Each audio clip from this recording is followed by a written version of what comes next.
Who are the Bilderberg Group, and why do they meet every year? What do they talk about? And why the secrecy? Do they intend to rule the world? So over there, the world's power elite are gathering. We all talk about a democracy that isn't there. People want to know what's going on, what we're talking about. A global tyranny that would have made George Orwell wince.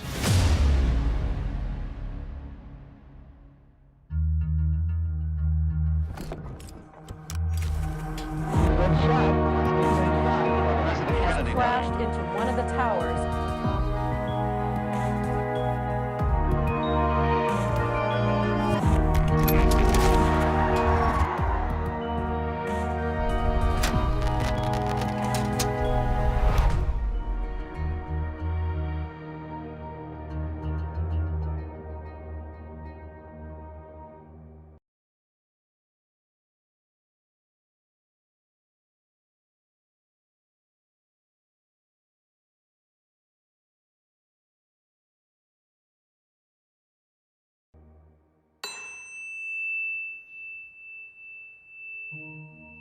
Why is it that for years it was even denied the Bilderberg Group even existed? There are splits among the people who run modern capitalist societies, and so they have meetings.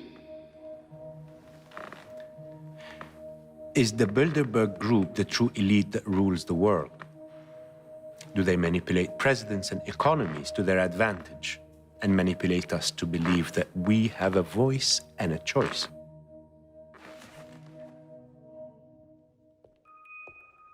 By the time I was born, both my grandfathers had died already, but I heard many stories about them.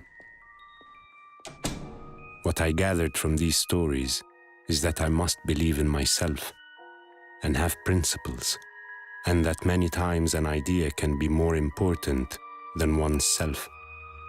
I did believe in myself. And when I moved from the world of economics to the world of theater, I witnessed that dedicated group effort in theater troupes is what makes an idea succeed. I also learned that even though I may sometimes be romantic, I always reject any form of injustice.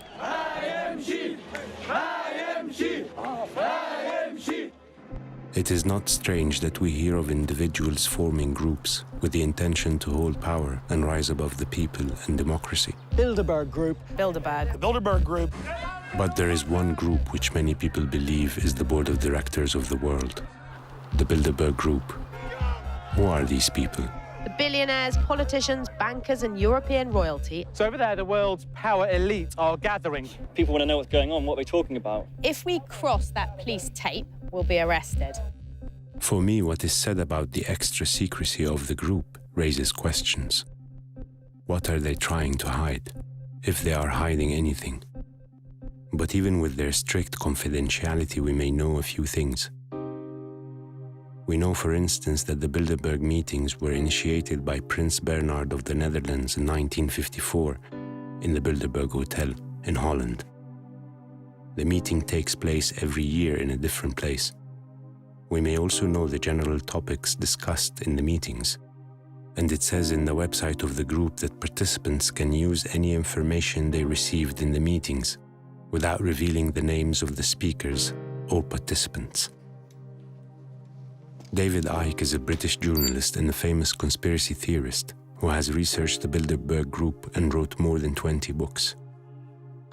Can you tell me about when the Bilderberg Group first met and for what exactly? The Bilderberg Group first met in 1954 at the Bilderberg Hotel in Oosterbeek, Holland. To understand the timing of the creation of the Bilderberg Group is to understand what World War II was really about. Wars are used to transform a society. The status quo was gone, and you create another. And in the aftermath of World War II, that's when the status quo was transformed into a world structure. That's when globalization really started to take off. And in there is the Bilderberg Group in 1954, which was a part of this coordination strategy between different countries to create this common push in a desired direction.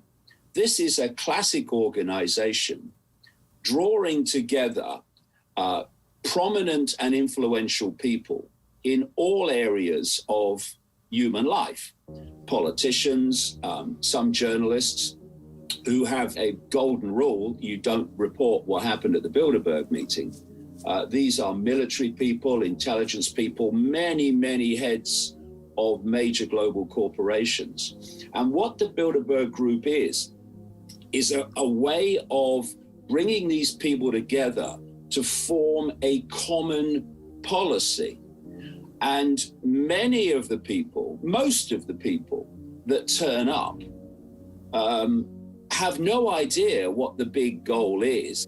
And a lot of these people come and go, and are never seen again. They're just useful in a short space of time. But then you have others like David Rockefeller, who has been involved in the Bilderberg Group from the start. Henry Kissinger, the same. These people span the whole period of the group's existence. Couldn't we say that they were or are just some sort of a lobby group that are protecting their interest? A lobby group for what is the question I would have. This is not a lobby group for a certain company, even a lobby group for a certain government.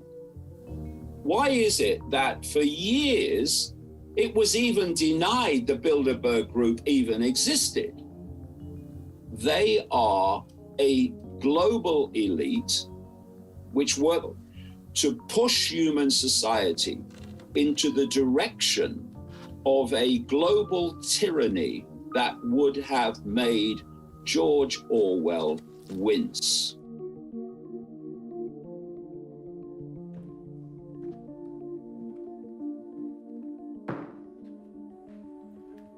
What are you thinking about? We can't just keep blaming everyone else for everything wrong that's happening in the world. We blame others when we feel powerless. The question is,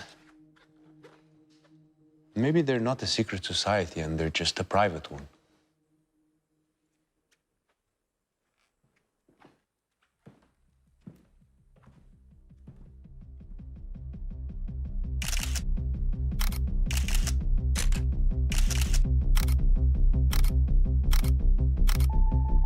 From what is written about the group, it seems they are indeed impressive in their breadth and power. But there are other powerful groups that meet regularly, like the G7 and the G20. The major difference here is that those meetings are not secret. If the Bilderberg Group is indeed the shadow world government, well, they are doing a terrible job.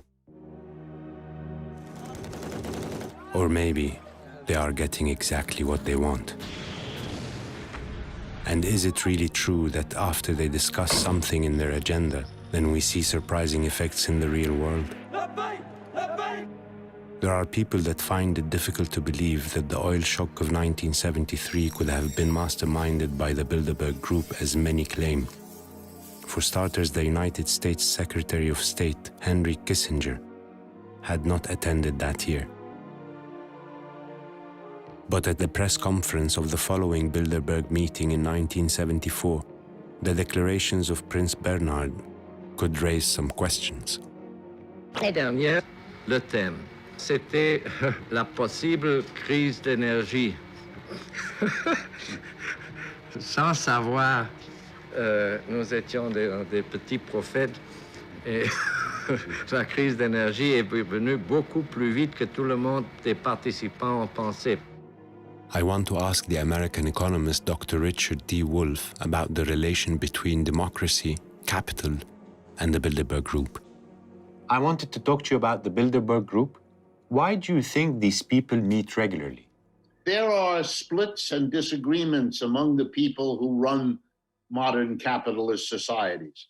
And one of the big issues they disagree about is whether or not they really can rely on the capitalist system and the market to manage modern society in a way that allows them to keep their dominant position, their wealth, their influence, and so on. There are those who believe that the market is a fantastic institution, that if each corporation does exactly what is most profitable for it, this will work out to be the best possible society for everyone. Then there are other corporate leaders who say that the levels of inequality common to capitalist societies create severe vulnerability, that you are going to make the mass of people who have middle or low income eventually decide to use their political power, they are the majority, to use politics to undo the results of a capitalist private economic market system. And that therefore you must take steps to deal with that. Notice, everybody has agreed among them that what they want is capitalism to continue.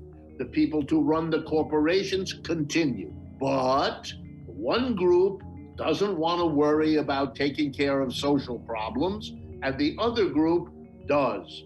And so they have meetings because these disagreements can become explosive. Do you think this group uses their capital to overcome democracy and the will of the people? They have no interest in democracy. They never did. And let me explain why. Every one of these people, they operate their enterprises in a fundamentally anti-democratic way.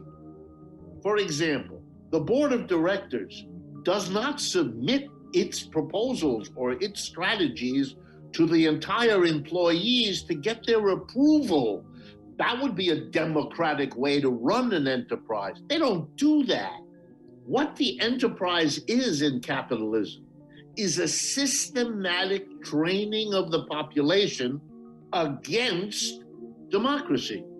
If you spend 5 days a week, 9 to 5, at your factory or in your office, you are in an environment that teaches you to accept orders from whoever is above you in the hierarchy. There is no democratic control.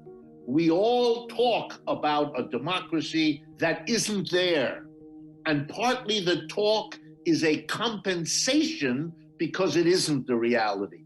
300 years ago, we got rid of kings, but the kings didn't go away. They were clever. They went inside the capitalist corporation and they changed their name. It's now CEO. Would you say that these kind of groups are think tanks, or they're rather the biggest capitalist lobby ever? I prefer the lobby because thinking is not their strong suit. What they do is they hire people to do the thinking for them. I went to all the elite schools in this country.